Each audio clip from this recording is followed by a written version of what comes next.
Maurice Kamto, éliminé de la présidentielle 2025 par la machine du faux. Au Cameroun, même les institutions ne croient plus au droit. Voici la vérité sur la mascarade politique et la tricherie institutionnalisée. Bienvenue sur Afrique Inside. Au Cameroun, l'injustice n'est plus une dérive, c'est un système. Et ce système, aujourd'hui, s'incarne dans une institution qui aurait dû être sacrée, le Conseil constitutionnel. Une institution censée protéger la vérité des urnes, devenue la vitrine officielle de la fraude électorale. Tout a commencé en 2018. Lors de l'élection présidentielle, alors que Maurice Kamto revendique sa victoire, ses avocats présentent devant le Conseil constitutionnel des preuves accablantes, 32 procès, verbaux, disparus, écartés des décomptes finaux. La Cour, au lieu d'exiger la transparence, a déclaré ces preuves irrecevables. Kamto évincé, Paul Biya reconduit, et la machine du mensonge relancée. Depuis ce jour, Maurice Kamto est devenu l'homme à abattre, celui qu'il ne faut plus jamais laisser approcher les portes du pouvoir. Alors le régime se met en ordre de bataille. Répression, arrestation, emprisonnement arbitraire, Bibounissac, Alain Fogg, Zamboué. Tous subissent la vengeance d'un État incapable de débattre, mais expert en musellement. Le boycott des élections locales de 2020 par le MRC n'a pas été pardonné. Car ce boycott a mis à nu la vacuité du système et rendu impossible l'infiltration du parti. Depuis ce jour, le régime s'est juré que Maurice Kamto ne serait plus jamais candidat. Mais voilà que 2025 approche. Et contre toute attente, Kamto est investi par un parti légalement reconnu, le Manidem, dirigé par Anicet Ekane. Un homme connu, reconnu, installé. Président du parti depuis un congrès en 2018, validé par le ministre de l'administration territoriale. Celui-là même qui lui a versé, année après année, les subventions publiques destinées aux partis politiques. Jusqu'en juillet 2025, tout allait bien. Aucun remous, aucune contestation. Même lors des législatives et municipales de 2020, c'est bien Ekane qui investissait ses candidats. Même lui qui a obtenu un conseiller municipal au nom du Manidem. Et puis, le 25 juillet 2025, la tempête éclate. Une simple légalisation de signature au commissariat du 6e arrondissement de Yaoundé va faire trembler le pouvoir. La candidature de Kamto est bien réelle. Et elle est conforme, trop conforme. Le document fuit sur les réseaux sociaux. Le régime réalise qu'il a été pris de court. Il pensait Kamto définitivement écarté. Il le découvre de retour dans la course. Et alors, il dégaine la seule arme qu'il maîtrise, la tricherie. Le ministre Atanga Nji sort de son chapeau un ancien président du Manidem, un certain Yebga, exclu depuis 2018, pour l'imposer nuitamment à la tête du parti.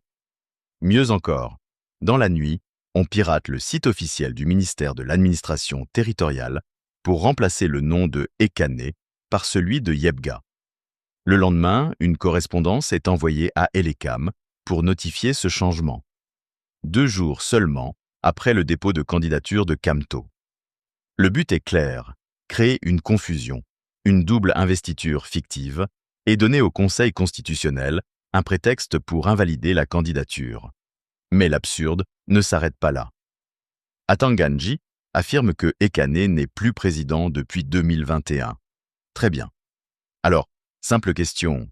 Si Ekane n'était plus président depuis 2021, pourquoi lui avoir versé les subventions de l'État jusqu'en juillet 2025 ? Pourquoi avoir signé avec lui des correspondances officielles ? Pourquoi avoir validé toutes ces décisions ? C'est simple. Soit le ministre ment aujourd'hui, soit il a détourné de l'argent public pendant 4 ans en versant des fonds à un faux président. Dans les 2 cas, il doit répondre devant la loi. Mais au Cameroun, la loi, c'est l'arme des puissants, jamais leur limite. Les avocats de Maurice Kamto, documents à l'appui, ont démontré la régularité de la procédure. Ils ont exposé les falsifications, les irrégularités, les manœuvres grossières. Mais au Conseil constitutionnel, La vérité ne pèse rien. Ce qui pèse, c'est la volonté du régime. Ce qui compte, ce n'est pas le droit, c'est le pouvoir. Alors oui, on peut le dire sans trembler. Au Cameroun, tout est faux. Les listes électorales sont truquées. Les PV sont manipulés. Les candidatures sont sabotées. Les institutions sont pourries.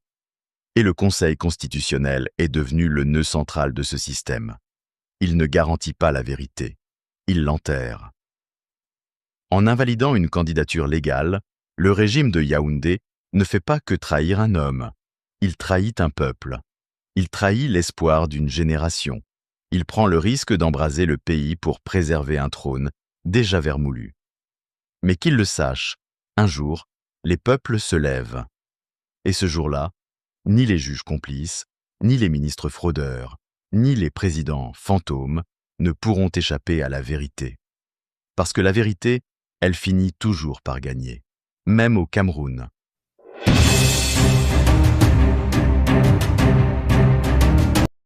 Voici l'équation Kamto. En tentant de le neutraliser, ils l'ont libéré. En l'écartant, ils lui ont offert une élévation. Il n'est plus un simple acteur du jeu politique. Il est désormais au-dessus de la mêlée. Et c'est précisément ce qui le rend plus redoutable que jamais. Car tant qu'un adversaire est visible, présent sur le terrain, il est possible de l'épier, de l'analyser, de prévoir ses mouvements. Mais une fois qu'il disparaît dans l'ombre, il devient insaisissable. Et ce que le pouvoir ne peut ni voir, ni encadrer, ni décrypter, il le redoute. La vérité est simple, le régime n'a remporté aucune victoire. Il n'a fait que transformer une difficulté en menace plus grande. Avant, ils avaient un opposant à combattre. Maintenant, ils ont face à eux un parrain politique, un faiseur de légitimité, une figure d'autorité morale capable de faire basculer le destin d'un autre. Parce que Maurice Kamto détient aujourd'hui un pouvoir que même le palais d'Etoudi n'a pas, le pouvoir de désigner, de transmettre une légitimité populaire. Celui qu'il choisira, celui qu'il soutiendra, portera en lui l'espérance du peuple. Et ce pouvoir-là, on ne l'achète pas, on ne l'impose pas, il ne se force pas, il se mérite.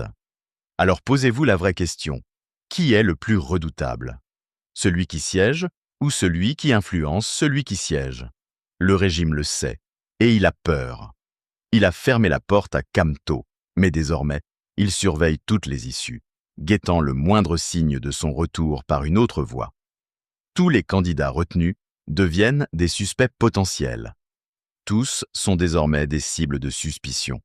Le pouvoir se demandera qui pourrait être son complice, qui pourrait recevoir son appui secret. Et dans cette paranoïa généralisée, il commencera à se méfier même de ses propres fidèles. Pendant ce temps, Kamto ne sera plus sous les projecteurs, il sera ailleurs, en train de tisser des liens, de bâtir des alliances, de poser les fondations d'une stratégie plus large, discrètement, profondément et librement. Le pouvoir n'a donc rien réglé.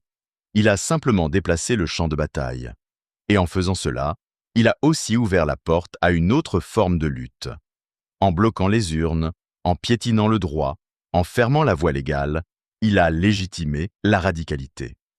Car jusque-là, celui qui empêchait la violence, celui qui plaidait pour le changement par les institutions, c'était justement Kamto. Mais en l'évinçant, en le poussant hors du système, vous avez retiré le dernier barrage à l'explosion. Ne vous étonnez donc pas si les discours changent, si la jeunesse crie plus fort, si les rues s'embrasent, parce que celui qui demandait un vote, vous lui avez répondu par la fraude. Celui qui tendait la main, vous lui avez planté un poignard. Aujourd'hui, Maurice Kamto n'est plus seulement un homme, c'est un symbole, c'est un esprit, c'est un repère. Et aucun régime ne peut enterrer un esprit, ni effacer une légende, car désormais, tout ce qu'il touche devient porteur de légitimité. Tout ce qu'il soutient devient digne d'écoute, et tout ce qu'il inspire devient inévitable. Le processus électoral camerounais repose sur le mensonge, la manipulation, la fraude institutionnelle et la haine d'un homme envers la vérité. La Cour constitutionnelle, censée être le dernier rempart de la démocratie, est devenue le dernier refuge du faux. Ce n'est plus une justice. C'est une chambre funéraire où l'on enterre la volonté du peuple. Et chaque décision prise dans ce faux processus électoral est une bombe à retardement pour la paix au Cameroun. Un jour, le peuple demandera des comptes.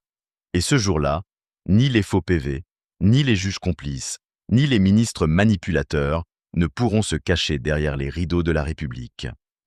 Pour nous aider à rester constants et vous servir un contenu de qualité, abonnez-vous, likez, aimez, partagez dans vos groupes d'amis, share, subscribe. Merci.